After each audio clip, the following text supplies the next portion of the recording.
Welcome to the Our Turf Podcast, the 8:30 edition. We're running a little late after all the excitement of this great Super Wild Card weekend and all the weather that's going on and everything else that's happening. I am Cleveland Kate. I am hosting this evening with my girl Sonia. I don't know which side you're on. You're on this side for me, but I think it's probably that side for them. Right. And then Lisa, the goat wrangler, the goat whisperer, the farmer. She's had some issues. Want to send a real quick shout out to Donkey's, home of the world's best cheesecakes. Cheesesteaks. Oh, that's what we should tell them. They need cheesecake and cheesesteak.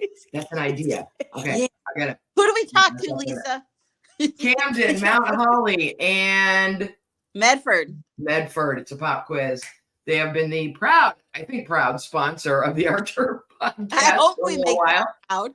So we're there. We're good. I'm just going to jump right into this wild card weekend. I think Lisa and I are probably not really interested in talking about the Browns versus the Texans or the Dolphins versus Chiefs. Sonia had a really good week last week. The state of Michigan, with the University of Michigan winning a national championship on Monday, and then Evil Harbaugh traveling to LA to interview with the Chargers, and then Detroit winning this weekend. It's been a good week for you, girl. Yeah, it has. Super excited. That's great. 30 years in the making, thereabouts, with Michigan in the national championship. So, yeah, it's been fantastic.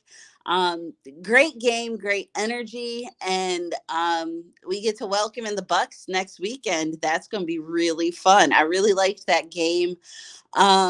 It was probably the best game out of the weekend, and I'm not trying to be like biased or anything, because it really was. It was a close, good game, and that's what I was looking forward to. And like they said on the broadcast, Goff and Stafford were just throwing haymakers, and it was great. It was really good just watching the team just really kind of come together, and their defense and just making stops when they needed to. It was fun. It was great. Yeah, for me, it was the best game of the weekend. It was the only game that I watched where I felt like either team could win. Right. I know at one point in the Pittsburgh and Buffalo game, it was kind of close, but I never felt like Buffalo just felt like they were in control of that whole game. I never, at halftime, I knew who was going to win in all the games except the Rams-Lions game. That was a really good game. We'll talk a little bit of Dolphins just because I have got to put Graham's comment up on the screen for you. He's here. Graham lives overseas. He made more of an effort to stay up until 1:30 a.m. to watch our show tonight than Duke Riley and Eli Apple did attempting to stop Pat Mahomes this weekend. Graham, we appreciate you. Time zone differences are a challenge, yes. And 1 a.m. is hard enough for you to just stay up and watch us. We needed to go 8:30 today, Eastern Standard Time. So we do appreciate you. Lisa, do you think the weather was a thing for the Dolphins, or was it just Kansas City? I think it was just Kansas City. I think the Dolphins got exposed, and the narrative was the same. It's like we couldn't beat a team. We're a good team if we play a team that's 500 and under. I mean, we're a good team. And I think what it showed us was just how far away we still really are. Mm-hmm. And there's just a whole bunch of hills to climb. And, I really appreciate the Lions winning their playoff game and now making the Dolphins the number one, playoff drought team. So appreciate that, Sonia. Thanks a lot. Always. And it was frustrating. It's frustrating, Kate. And you and I kind of went back and forth. It's just, I just question why the hell I watch this game sometimes. Because it's just so frustrating. I mean, you have such a great season, and, being my age compared to some of the other younger fans, the younger fans don't know what it is when you have a quarterback that has that it factor, like I grew up with, and then watching Tua and then watching them just tear into each other about, is it the quarterback? I think it's just a whole, you lose as a team. I mean, it's not just one person, but that one person being a quarterback, as you guys know, is like a Josh Allen, is like that. He can turn a game around with one play, and his isn't with his arm, it's with his feet. That he turns the momentum, 3rd and 12s, 3rd and 15s. Yep. Hell, he scored on the one. Yeah. So there's just quarterbacks that had that it factor. And I think that just kind of proved where we are and what we need to do. And this is going to be a whole new team again next year because, with the cap, and that's a whole different show. We all know what the cap is. That's the whole, yeah. That Buffalo-Pittsburgh game, there were a lot of points in that game that reminded me of when Buffalo trounced Dallas. The way they ran the ball, the way they did, it was, they're getting into their groove with that.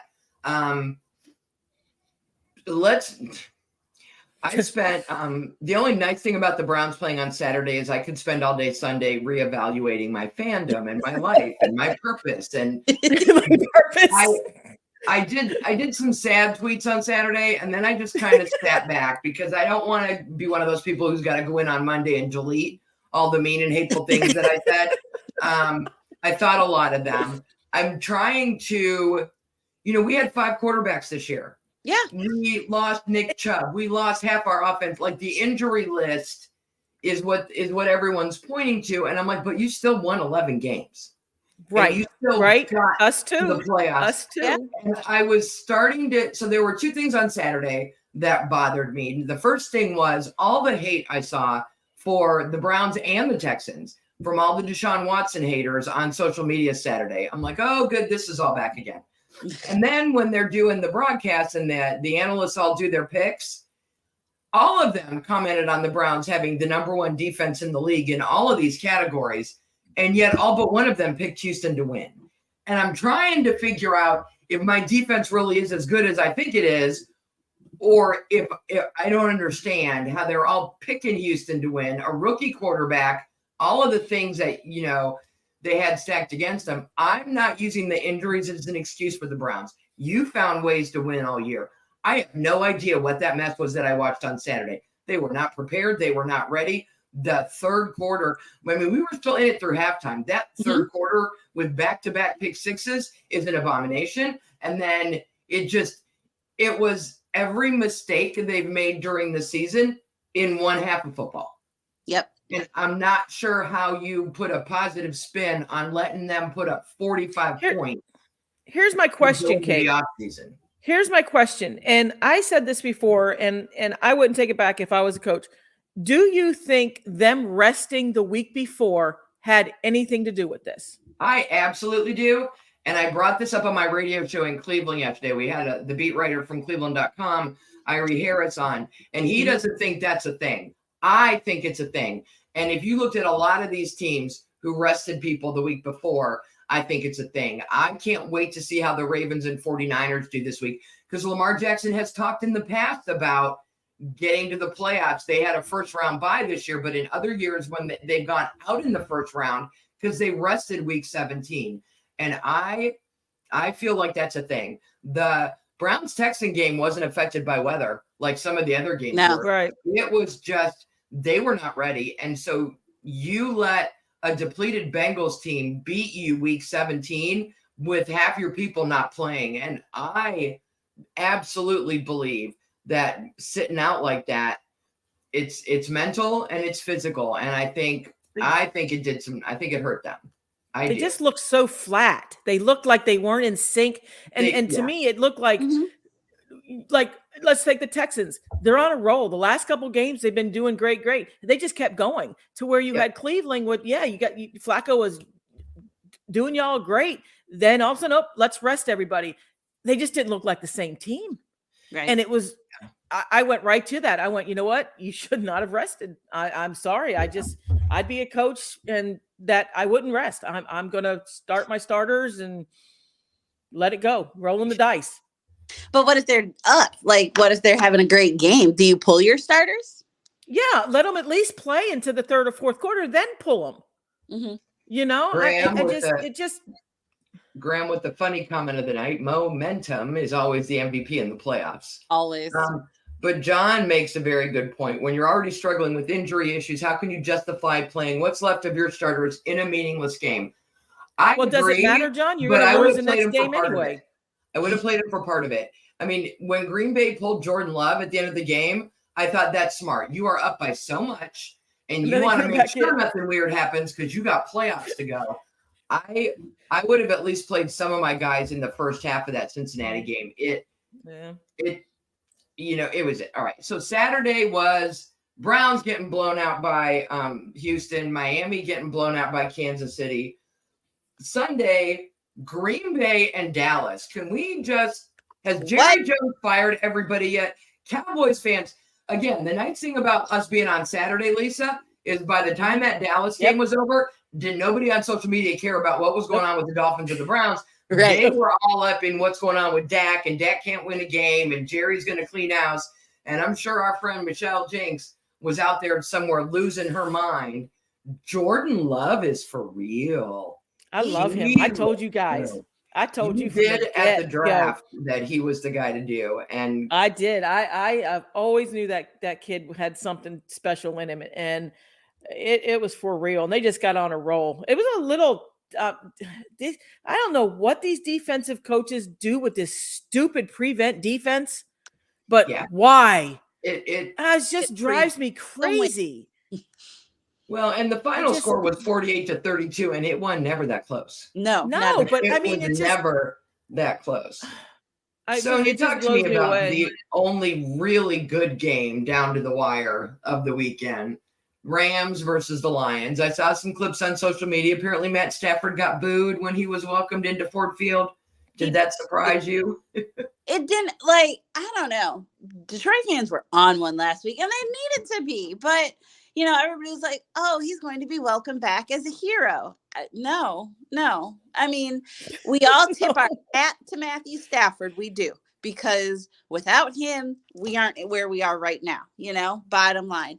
But when you come into the Lions' den, if you will, to Ford Field as an opposing quarterback, no, we're going to boo you because that's just what we do. Yeah, but did they boo him or his wife? I think his wife caused a lot of the rift with the fans. So I wonder if it was more like directed at her than him. They were booing Matthew Stafford, but his wife took it personal. And honestly, I think in the back of Matthew's mind, he expected it because that's just the type of person he is, I think. But he played there for a lot of years. He should have known exactly what reception he was going to get when he came back. Exactly. He knows how these fans are. He knows how we are. But Kelly, I think, God bless her, she means well, but she likes to kind of twist it to make them appear like, oh, these mean Detroit fans. No, honey. No. And she even said that we were booing at her kids. Nobody was booing at those precious little girls. They're so adorable. But no, nobody was booing at kids. We don't do that. Concerned that the game was so close? Are you concerned about their how they're going to do against Tampa Bay? Now that everyone's done, they've got Tampa Bay this weekend. Are you concerned at all about the matchup with the Buccaneers? Overall, not as much as I was with the Rams. I think the Rams really had. I was more concerned about the Rams defense. And actually, no, I was more concerned about the Rams offense because we know how Matthew Stafford is. And that's the other thing that, we know how Matthew Stafford can be. He makes some amazing throws and he had some amazing throws and he had Pua and he had, Cooper Kupp and he has that running back from Notre Dame and he's got all those people and they can just turn it on. The Bucs offense, I saw a lot more yesterday, but I don't think it's the same caliber as the Rams offense. So I'm not as concerned about that. The Bucs defense, again, not so much. I don't think that it was that the Bucs were so good yesterday. I think that the Eagles were just awful. And I think they're a hot mess. That's next up on my list. I don't know what has happened to the Eagles the last 6-7 weeks. Yeah. It's not good. It's not good. Broken. I'm pretty sure that's why Jason Kelce was just like, what, peace. I'm out. Peace out. Peace out. I don't need to get beat up like this. You lost 32-9 to the NFC South winner who was 9-8. I had to go look to make sure. Right. That division is an abomination. And yet they just knocked the Eagles out. And so is that because the Eagles have gotten that bad, or has Baker Mayfield found a home? Have the Buccaneers improved that much over the course of this season? There's no way. There's no way. I think There's no. I mean, it's the Eagles are themselves. I mean, Yeah. to me, they've imploded. I think that's all a player issue. I think losing those couple games, they just lost it between themselves. I think there's problems in the locker room. Players are just not buying into this anymore. But I'll tell you one thing. Jalen Hurts throws a beautiful ball, though. Good Lord, that dude. I mean, I was just some of those throws. I mean, he's the real deal too. But my question is all day today to you guys is Nick out of a job? I mean, they are legit thinking of moving on from him. I mean, this was a guy that took them to the Super Bowl, last year? Yeah. And they're already talking about wouldn't be surprised if he's fired tomorrow. I mean, how do you fix this ship? That's the deal. Good question. I mean, obviously it was more the coordinators that made him look good last year than obviously Nick, because he lost both. So, John. Yeah, I put this up here. I don't necessarily agree. John says the Eagles were a fraud from the start. I do get that Tampa had to fight to get in. And so when we talk about the teams that took rested people week 17, that's not a team like Tampa who had to fight to get in. But the Eagles and the Cowboys game week 17, both of those teams were fighting. They were playing their starters. They were trying to win that NFC East division. And so I don't know that the Eagles are a fraud. I do think that, Lisa, you're right. There is something going on with the personnel in that locker room. And that's not any way, there's no way for us to know that. But if that is the case, that's when you move on from Nick Sirianni, because if he can't handle what's going on in the locker room, then he needs to go and you need to find somebody else. I don't know. I would think that would be an attractive job that you would be able to get a really good candidate for that position of all the open. Well, I heard Belichick's name all day today. And I don't know. I heard Belichick's name. I heard Belichick's name in Dallas today. Yeah. I mean, I heard both of them. I've heard the most. We went through that with Sean Payton back a couple years ago, right? We heard he was, every time there was an opening, it was going to be Sean Payton. It'll be interesting to see what happens with Belichick. My favorite game of the weekend, because of how important the result was to me, was Pittsburgh-Buffalo. So if this is a game where I really needed Pittsburgh to lose and be out, because I'm AFC North all day and I can't, because they're not that good. I still don't know how they got, 10 wins. But more importantly, because I have decided that I really don't like the Kansas City Chiefs. Glad Dana's not here. And if Buffalo won, Kansas City would have to travel. And Buffalo won. And I didn't necessarily care where Kansas City had to travel to. I just want to get Pat Mahomes out of his comfort zone and make him travel. I don't think he's ever traveled for a playoff game. No, they said no. They said nope. He's used to being the top seed and staying at home for all of it. We'll see how they do. I mean, the Chiefs are legit. They've struggled at times this year. They could absolutely win this all. But I love the fact that they have to go on the road. The final score in that game was 17-31, and that's another one that I didn't feel was that was ever that close. Buffalo scored a late touchdown at 17-24. Pittsburgh was still in it, but it just felt like whatever went on with them mid-season. We've talked a lot about the Bills, about them not meeting expectations, about them getting rid of their offensive coordinator and this guy and that guy, and then did it really matter? And there was that middle stretch where it didn't.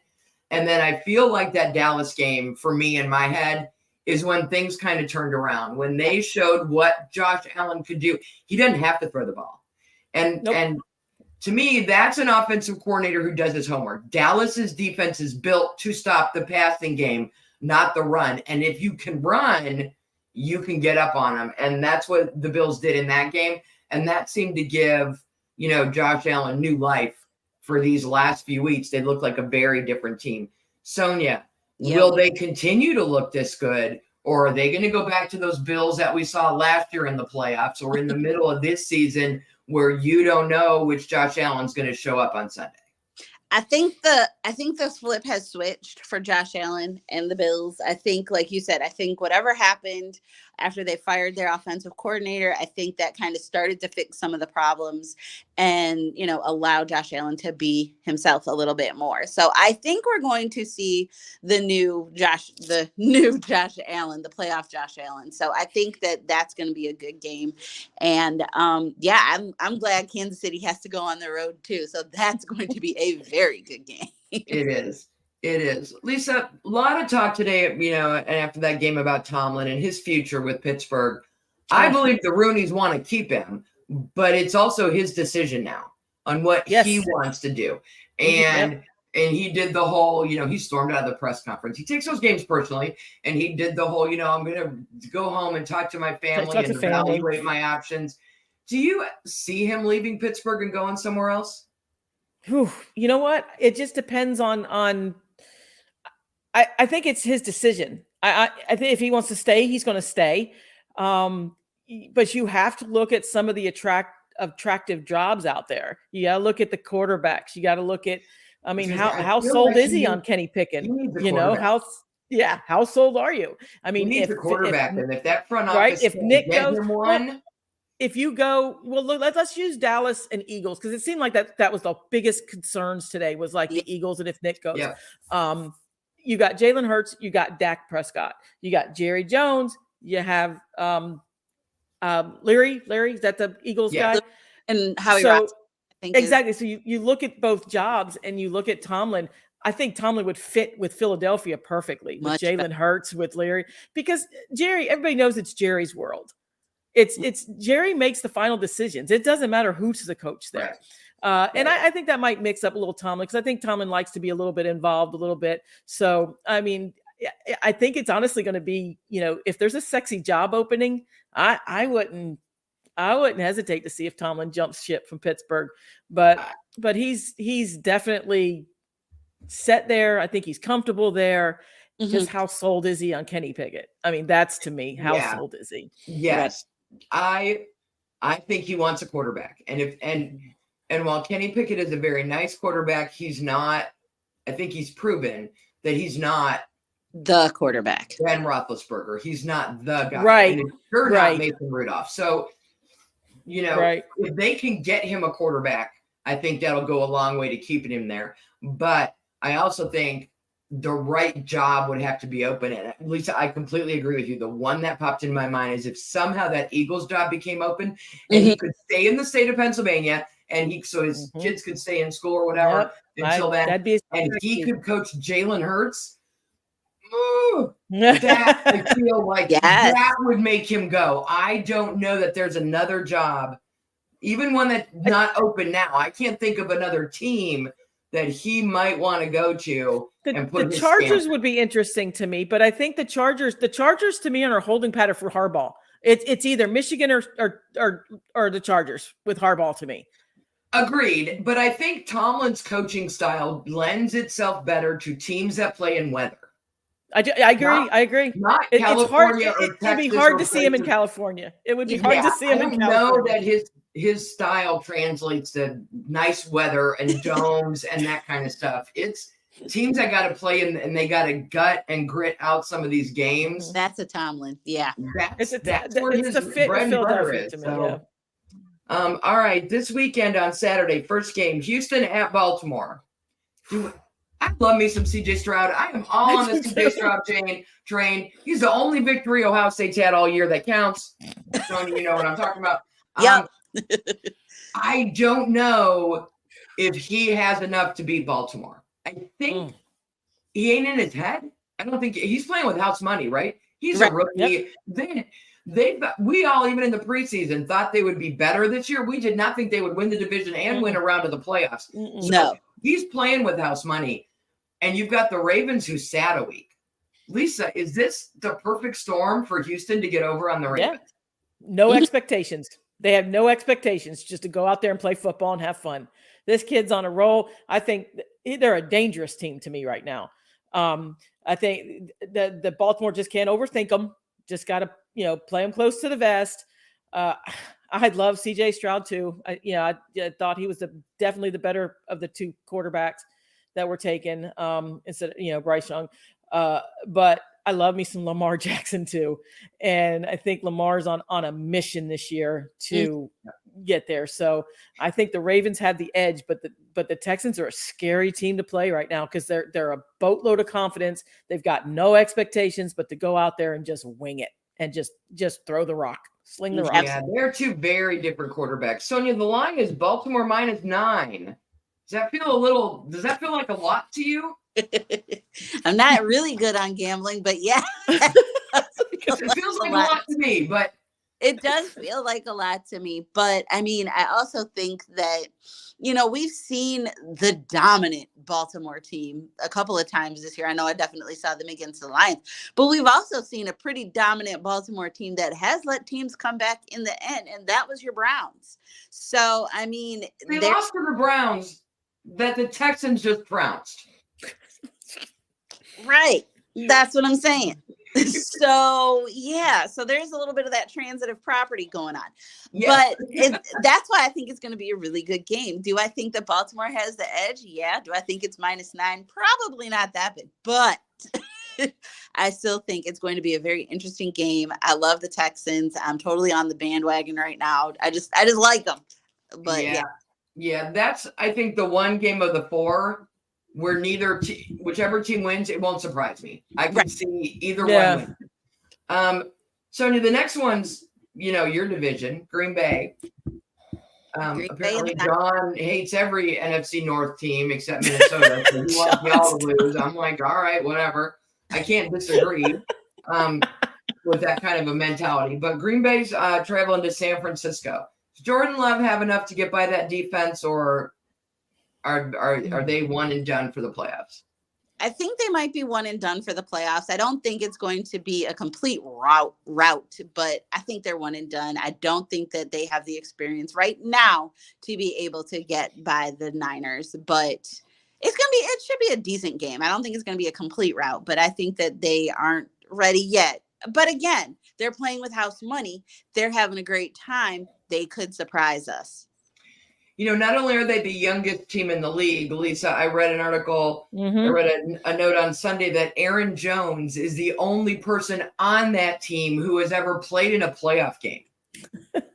That blew me away. Because there's always a couple old guys on the line, one of the lines that have been in the league for 10 years, and no one knows their name, that have been at a team that's gone to the playoffs. Aaron Jones is the veteran leadership for this team. How important is this experience right now for Jordan Love? And he had a hell of a game. So, I mean, to me, you can't let the game get away from you. You can't rush this. Their defense is young. That just bothers me. It's just, they have to try to me, keep it close to the fourth quarter. Give yourself a chance to win. And that would be surprised because, 49ers have just been routing people. When they're on a roll, they're on a roll. And this game I could easily see being over by the second quarter. But I think if they just settle down, settle into their game, keep everything in front of you, get to the fourth quarter and give yourself a chance to win, then we could see a surprise here. But it's a tall task to ask. So yeah, I think for me, where their youth becomes the biggest challenge is, a lot of these guys are only 2 or 3 years out of college, where they played 10 games, 12 games. Yeah. This week will be their 19th game of the season. That's a lot of games. If your conditioning isn't being handled right, if you're workout all year round, all of the stamina, all of that kind of stuff, you start to see mental breakdowns because they're just tired. And that's where we'll see this weekend, if that youth that everyone talks about, I think that's where it's a disadvantage. It's an advantage from the same standpoint as the way we talked about the Texans. They're playing with house money. If we win another game, hoorah! And if not, hoorah, let's go. We're having a good time. And so that'll be interesting. Sunday's games, Tampa Bay coming to Detroit. So I expect the Lions to win this game, but I'm not going to lie that I got a little bit of. I'm wishing Baker Mayfield well. I like him as a quarterback. He and Emily are having their first baby. I want him to do well. I think he's finally found a home in Tampa. I hope they sign him. I know he got big incentive money by winning that game this weekend. There were quite a few. Jordan Love, one of them. Quite a few gentlemen earned themselves some money by winning a playoff game this weekend. I don't think you're worried at all about Tampa. Is there anything about them that you're worried about? Are you worried about the Lions looking past them? I don't think that they're looking past them because I think Dan Campbell has them focused. I think they are ready to go. So I think that is good. If anything, possibly their defense could kind of make me a little queasy, but I doubt it. I mean, again, we played them in the regular season, won. Not much has changed since then, so I don't see why it should be an issue. But playoffs are playoffs; things are a little different then. So yeah, but I'm feeling pretty good about this game. I mean, I'm not gonna lie, I did root a little bit for Dallas just because I was trying to see on the bracket if that meant we would get another Dallas-Detroit rematch because I'd really like to see that game again after everything that happened in the regular season matchup there at the end, week 16. But yep.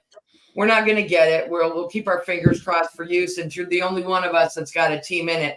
Dana is a Seahawks fan. Her Seahawks weren't even in it, but she lives in Kansas City. So I kind of feel like she's got Kansas City on her mind a little bit. They got Buffalo in Buffalo. They moved the game from against Pittsburgh that was going to be on Sunday to Monday, which I thought was brilliant. If you saw the pictures of how that field looked on Sunday versus how it looked Monday, those of us, Sonia, you've lived up here. Those of us who live on the Great Lakes understand how big a difference one day can make in wind, in precipitation, in snow, and in cold. Yes. Just moving it that one day. I know people were upset about it. It was Martin Luther King Day. Most of y'all didn't have to work today, yesterday anyway. So it's not like if you had tickets, you were freaking out about missing a day at work. It was ridiculous. I do think Buffalo's only a 2.5-point dog, so you get 3 points at home. So it's pretty much a push. I think they're gonna give Kansas City their money's worth. Lisa, you got a prediction on that game? I think so. I think it should be the game of the weekend, to be honest with you. Agreed. Because I do. I think that's going to be the game of the weekend. That if any of the games have any chance of being close, it's going to be that one. I'm looking forward to it. Love the fact that Mahomes has to go on the road. I think that's that crowd's going to be a little bit of an influence. It's going to be. I'm really looking for that game. But I tell you, it's the way Josh Allen and them are playing. I'm going to give that 3 points to the Bills because that could be the margin of victory we see. So, yeah, I've ignored a lot of John's comments because he's disparaging Sonia's Lions, but I believe this one completely. The quarterback who makes the fewest mistakes between Pat Mahomes and Josh Allen is who's going to win that game. And Graham should be, please let KC win. Graham, why do you want Kansas City to win? We like Buffalo. We're tired of Kansas City. No, we're not. No, we're not. I can't cuss on here. But beat the Bills. Beat the Bills. Oh, Lord. All right. Me and Graham have buffalo wings. I like that Kansas City and Buffalo is the last game of the weekend because you're right, Lisa. I think it will be the best game. Agree. I think we start off with Ravens-Texans, and I think will be a better game than some people believe. And then we end it with Kansas City-Buffalo. So I think we've got a really good slate of games for us coming up this weekend. Do we have anything else we need to talk about today? We just spent half an hour on the wild card wrap-up and talking about this weekend. Just wait for the coaching carousel to either continue or. But I think that's it. Like nothing's really surprising. I think the only thing surprising about the coaching carousel is that the Raiders haven't talked to Antonio Pierce. But that's just me, Do they have to officially talk to him? Or is he not just already in the running? Because I will tell you, he owns that locker room. Those players love him. Oh, my God. So I told you guys, I said that the Raiders are going to be in trouble if they're thinking about trying to move. Yeah, because Mark Davis, the only reason that you don't sign him is because he interviewed with another team and wanted to go somewhere else. I don't think he wants to go somewhere else. If he thinks the Raiders will give him that job, he wants to stay there. Well, and I think they were hard on Harbaugh. I really do. The Ravens, the owner really wanted Harbaugh, and the players came right out and said that's going to be an issue right now. Yeah. They're already saying they're going to leave. I mean, Max Crosby said, "Well, trade me if you're going to sign somebody else. If he's not the coach, trade me." So you said it. The only job Harbaugh wants is the Chargers job, and if he can't have as that, I said, it's going to be the Chargers or Michigan, because Michigan's pretty much given him everything he wants. Yeah. Yep. Yeah. I mean, Michigan's already thrown everything at him and now they're talking about more incentives for him, just whatever he wants. I still think he jumps ship. I think that NCAA investigation. I think he does too, but that's because leaving now would be that final screw you to Ohio State. Not only did I beat you the last 3 years, I won a national championship, and now I'm out, and you don't get a rematch. You don't get to come back at me. My record is what it is, and we'll just ignore the first 5 losses. We'll just ignore those. But I think with JJ coming back, McCarthy coming back, I don't think Ohio State has a chance. I thought he was staying. No, McCarthy's leaving. He's hitting the draft. I thought he was I thought he was staying. Well, I think he knows that Harbaugh's going to go. He's gone.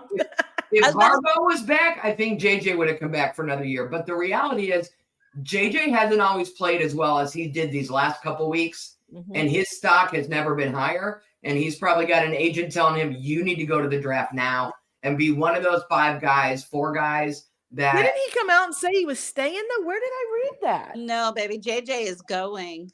Oh, shit. Yeah. Well, I ain't gonna argue with you. You know. I'm just damn, I must. He's going. Who else is going? I know Hughes from Texas is staying because that's going to cause. I thought that was going to cause a huge ripple effect with Arch Manning. So, but I think we get a couple shows of college football after this round.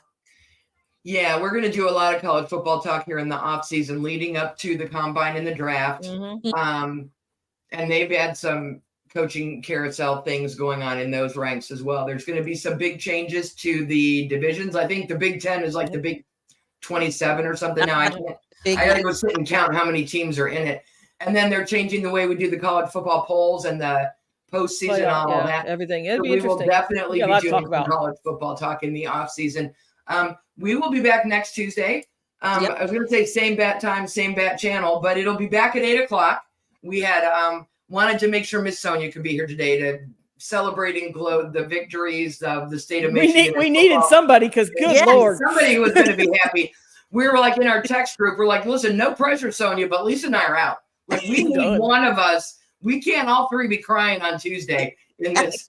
Because we was crying. I was like, I hate this game. I hate this game. They were. Y'all, this is the weirdest I need the off season to remember why I love football and get that feeling back. I don't know how and Lisa, you're probably in the same boat. I don't know how I'm supposed to come into next year being told that I have this amazing defense that's going to do all these things when that's what let me down. Like, how am I supposed to believe that? I don't know. I'll figure it out. I'll be back. We'll see how it is. But thank you so much for watching us. If you were on YouTube watching us, then you could have put all your comments in. Thank you, John. Thank you, Graham. Thank you, Camden. Camden. There's other people watching, but those are our 3 Musketeers, our 3 Stooges. I don't know what to call them. Well, if John's involved in it, it's got to be the Stooges, right? I mean, he's a Vikings fan for crying out loud. Something like that. Shout out and thank you to Donkeys. Dana is on assignment. She'll be back next week. And we appreciate you joining us for the Our Turf Football Ladies. We are out of here. Good luck, Sonia. Thank you.